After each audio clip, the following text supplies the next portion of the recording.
great to have you watching CNN10 today. I'm your host, Carl Azus. I'm happy to see you. First story we're explaining concerns a group of people who are said to be without a country. In the Southeast Asian nation of Myanmar, also known as Burma, there's a Muslim group called the Rohingya. They're a minority. Most of Myanmar is Buddhist. The nation's government does not allow Rohingyas to become citizens. It considers them to be Bangladeshi and wants them to live in neighboring Bangladesh. Bangladesh considers Rohingyas to be Burmese and wants them to live in Myanmar.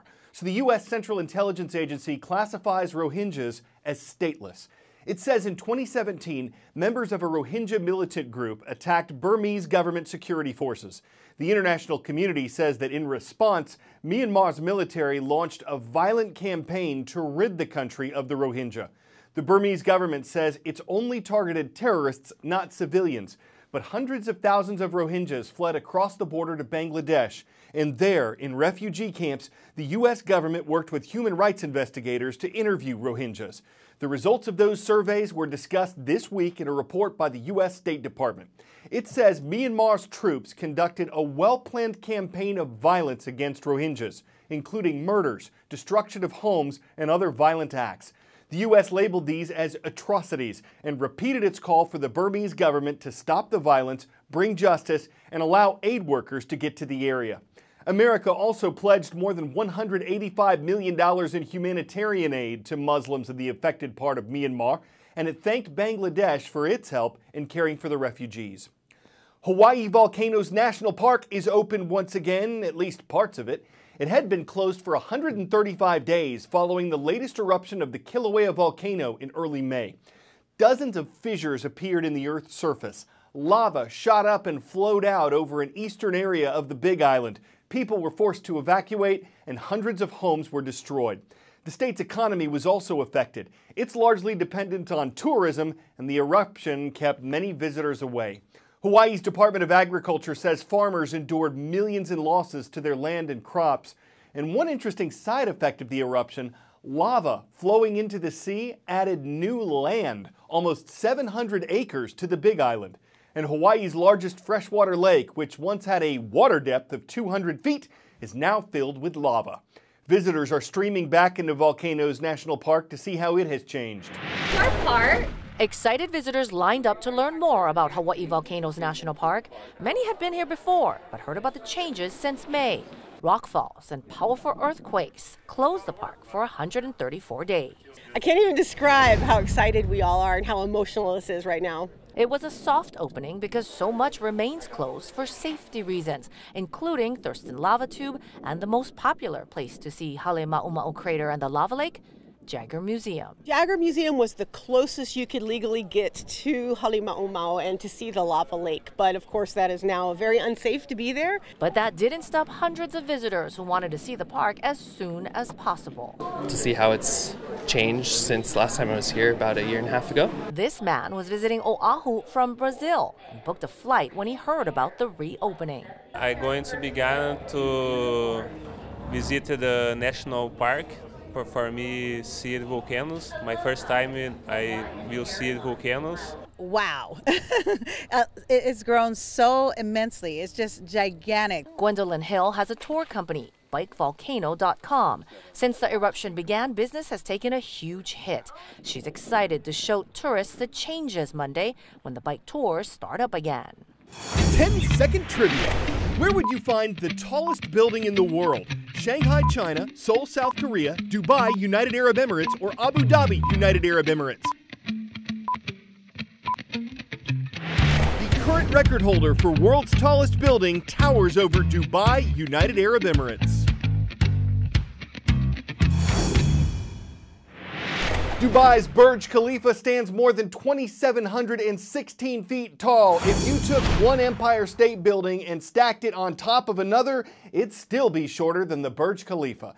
Several buildings that are among the world's tallest skyscrapers are located in Dubai. You'd think its skyline would have looked like this long before 1979. But in that year, only a single 39-story building stood in Dubai, and some people wondered why it was there.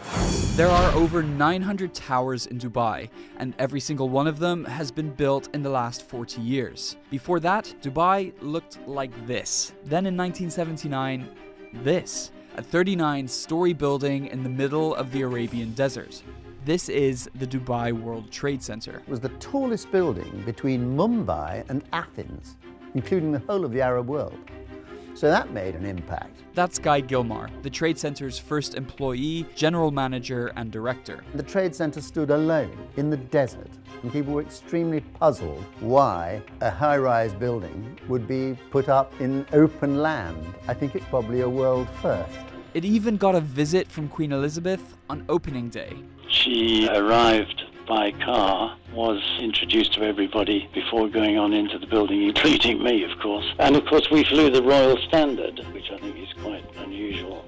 That's Gordon Heald. He designed and supervised the Trade Center, and here he is with the Queen at the inauguration, along with lead architect John Harris. It made Dubai, didn't it? What you see now is this enormous metropolis of tall buildings. And it was the Trade Center that set it all going. It may seem obvious now. Build a business center in one of the wealthiest nations on the planet and you'll attract global companies. But in 1970s Dubai, this was something new. Next to Gordon in this picture is Sheikh Rashid bin Saeed Al Maktoum, the ruler of Dubai and the Prime Minister of the newly formed United Arab Emirates. It was his idea to build the skyscraper Trade Center in the first place. For centuries, Dubai's main industry was pearl harvesting. But in the 1930s, the pearl industry collapsed due to the Great Depression and the invention of the synthetic pearl. But a few decades later, Dubai had another largely untapped resource waiting to flow into the market. In 1966, Dubai found oil, and estimates show that the population grew by 1,000% over the next 40 years. By 1991, black gold accounted for around 50% of Dubai's GDP, creating a rich environment for new business. Sheikh Rashid used the proceeds of Dubai's oil to develop the city's infrastructure, including the Trade Center. What he really wanted to do was to make a statement that the Dubai side was in business, and also a signal to Abu Dhabi that, we are your rivals and we are really coming after you. Building the first skyscraper in a nation isn't all straightforward, though. For one, the sand in the desert wasn't right for the cement. We actually had to use sand from the beach in its place, which seems a rather strange thing to have to do in a desert. As nobody had seen such a tall building before, rumors were quick to spread. There were lines of lampposts not far away, which were not quite vertical. And I think that's what started the rumor that the tower was actually leaning. And if that wasn't enough, when they reached the 10th floor of the Trade Center, Sheikh Rashid decided he wanted it taller, so demanded extra floors to be put on. Originally, it was designed with 33, then they increased it to 39. Today, the 1.3 million square foot tower is home to 500 events a year, attracting 3 million people from 160 countries. I think that the element of skepticism about why is so much money being spent on this immense tower and the surrounding buildings quickly evaporated, because the niche that we were able to exploit was to establish it and establish Dubai as the premier business address in the Middle East.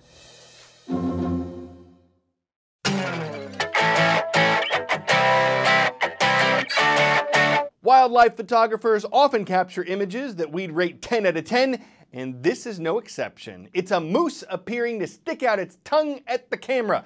Now maybe you just think this was a coincidence, a candid shot of an amused moose, until you see the other one. Yeah, he's laughing it off. Same moose, same spot, same photographer from the US National Park Service. Is this irrefutable proof that moose have a sense of humor? It's certainly something to muse over. We don't know what made him so enthusiastic. Maybe he's perpetually amused. Maybe that's the moose he's smiled in days. We may never know the antler, but it sure is fun making the most of it on CNN10. I'm Carl Amoose.